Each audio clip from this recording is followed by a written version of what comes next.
to Cafe Astro Athens. Over this glass of cold brew and this cup of hot coffee, we're going to compare and contrast a lunar base versus a Mars base. Cheers! Now for starters, when using a French press, it only takes about 4 to 5 minutes to make a hot cup of coffee, but it can take somewhere between 40 minutes to an hour to make a good glass of cold brew. Sometimes I do 30 minutes. Well, Mars is going to take significantly longer, and then to get to the moon, it'll only take, well, a few days. So let's really dive into what the plan is for building a Mars biosphere versus a lunar base. Starting with the moon, which is just under 240,000 miles away from Earth, or 380,000 kilometers, the moon will take about 2 to 3 days to get to. The moon also contains a lot of helium-3, which is used ideally for the fuel for fusion reactors. However, the moon's rotation, as you can see in this diagram, is about 28 Earth days for 1 day on the moon. So each lunar night lasts for about 354 hours. That's about 14 Earth days. And because of these long nights, it can get very cold on the moon. It can drop to about negative 173 degrees Celsius or negative 279 degrees Fahrenheit at night. This being said about the nights being extremely long and cold, the possibility for the lunar bases would be to have them located at the poles of the moon. So we'll say this right here is the moon. And to be located at the poles because the nights are shorter at the poles. The only thing is that the sun will not be going directly overhead, but instead just be skimming along the horizon. For any solar panels, they would need to be directed at an angle. The walls, if we were to put solar panels on the sides of the walls of a lunar base, they'd have to be set at an angle in order to compensate for the sun's motion, which would be predominantly along the horizon. It wouldn't really reach that high up in the sky if we're going to be located at the poles. Well, also along the equator, there would be a lot of sunlight. So to have a large, flat lunar base to collect solar energy would be very beneficial to have right along the equator. But something else that is a possibility is to have the lunar base be located underground, way underground, to compensate for that temperature change. There's freezing temperatures. So if we were to have a lunar base be way underground, it then would be buried underneath that lunar dust we spoke about in the last video, known as regolith.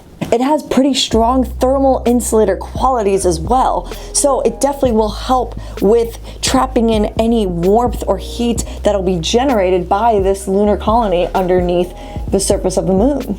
A possibility of getting underneath the surface of the moon is by impact upon arrival. So, building a spaceship that is not only strong enough but highly controlled, where it'll be able to impact the moon just enough to be able to bury itself at the right depth beneath the surface of the moon, but be able to still allow for hopefully no damage. Now, much like the power required in order to produce a cup of coffee, the moon will also require power and energy. In order to have an operating lunar base with humans, we will require electricity and power. So let's look at the possibilities. An option is to have an orbiting satellite transmitting power by microwave or laser. Take the International Space Station, for example. It has about 3,300 meters squared of solar panels.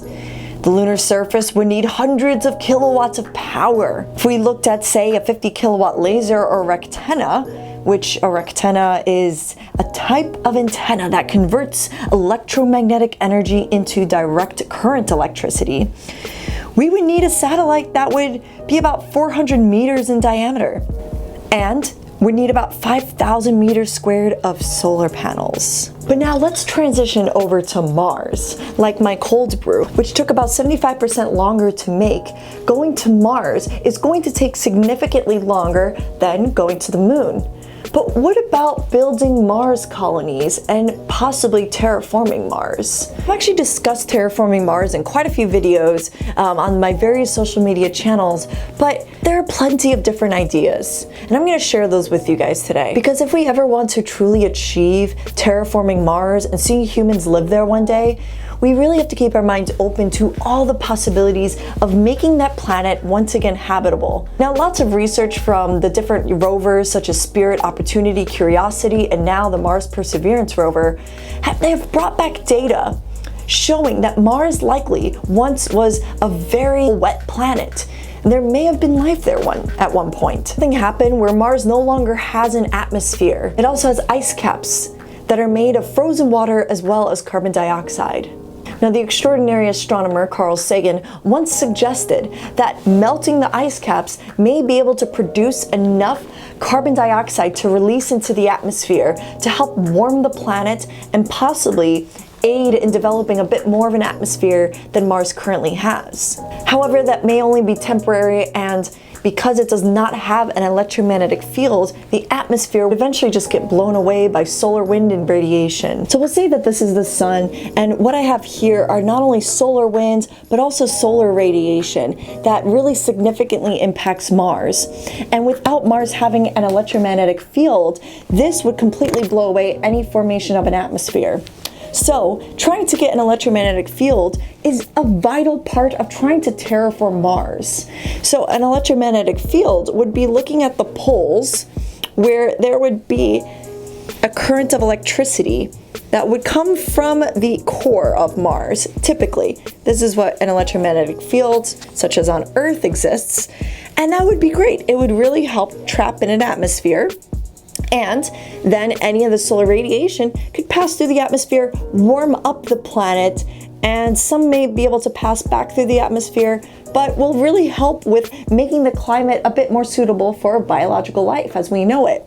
A possibility of creating a type of electromagnetic field around Mars would be to install something known as a dipole at a point known as Lagrange point number 1. Mars has 2 moons, and those moons act gravitationally on Mars, as well as Mars acting gravitationally on those 2 moons. In addition, Mars acts gravitationally on the Sun, and the Sun acts gravitationally on Mars. Constant forces, that's what I mean by saying acting gravitationally. There are forces in space. So, somewhere, I'm just going to draw it here, this isn't exactly where it's located, but Lagrange point 1, all right, L1, is where there's a point of stability. It's like an equal level of forces from all of these opposing gravitational forces, where it would be able to ideally park in space. So to install something there, such as there's satellites that are installed at Lagrange points. There's a lot of places where you could park things in space and it can remain relatively stationary and not get completely pulled away by another form of gravity. It can actually remain quite stationary, of course not considering a random asteroid impact that might happen. But Lagrange point 1, if say we were to install, say, a type of magnetosphere dipole, that is a type of thing that would have positive charges and negative charges. And so, if that were to be installed, that would be able to produce enough of an electromagnetic field around itself, but it would be able to eventually encapsulate Mars from its tail. So this would be the magnetosphere right here. And if it were to produce an electromagnetic field around itself, part of it would also be transmitted into space, and this part right here would be the tail. If Mars were to be located right there, it would be encapsulated by, well, this energy field. And that's where Mars may be able to have an electromagnetic field. One more really cool thing about Mars is that it contains carbon dioxide, which I mentioned earlier, in places such as the poles, but it's also found in its dirt. And something else really cool is the Mars Perseverance rover, which just launched about 1 week ago. It arrives to Mars February of 2021. We'll say this is the Perseverance rover. It has a device called MOXIE. And MOXIE is capable of converting carbon dioxide into oxygen. And so, if it's going to be able to convert carbon dioxide into oxygen and then be able to store it, this is the first step to being able to create something such as biospheres on Mars. These biospheres will be able to trap in oxygen. Then maybe we can start launching plants and have plant life growing and have crops starting to grow, start building farms. And then eventually when humans come, we may be able to, well, live in these domes with the oxygen that's being converted from MOXIE on the Perseverance rover. One final thought about Mars is a way to possibly build biospheres out of something known as Silica Aerogel. Now, I've discussed Silica Aerogel before because it's this extraordinary substance that was created by scientists at Harvard and NASA Jet Propulsion Laboratory. It's mainly composed of air and silica, and it looks like a little cloud, and you're able to make as big of pieces as you want or smaller pieces. I was able to actually hold it once at the launch of the InSight lander to Mars, and it was originally meant for the insulation of spacecraft and possibly even equipment and spacesuits for the future. However, the idea to build domes out of this isn't too far-fetched. Because for one, it allows for sunlight to pass through and radiate the surface, heat up the surface, and not completely radiate back out. It traps it in, creating a greenhouse effect. You guys have maybe heard about a runaway greenhouse effect that's happening on Venus due to its super thick atmospheric clouds. And on Mars, that wouldn't really be a bad thing because Mars is so cold that in order to have a heating system on Mars would be a really, really good thing for future human Martians. So with all that being said, what would you choose? A lunar base or a Martian base? I think I would still go with, for sure, both. But I would go with the Mars colony. I think it would be really interesting. Having a lunar colony will definitely happen, but I think Mars has a potential for making that into a fully habitable planet once again. All right, guys, until next time, cheers.